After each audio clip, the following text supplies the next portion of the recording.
పడిమెట్ల పైకెక్కి గుడికేగు భక్తులకు ఎదురొచ్చే బంగారు స్వామి ఇరుముడులు స్పృశించి శుభమనుచు దీవించి జన బృందముల చేరే జగమేలు స్వామి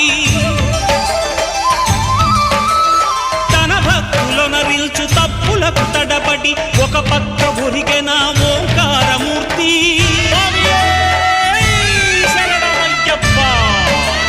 స్వాములందరూ తనకు సాయము కాగా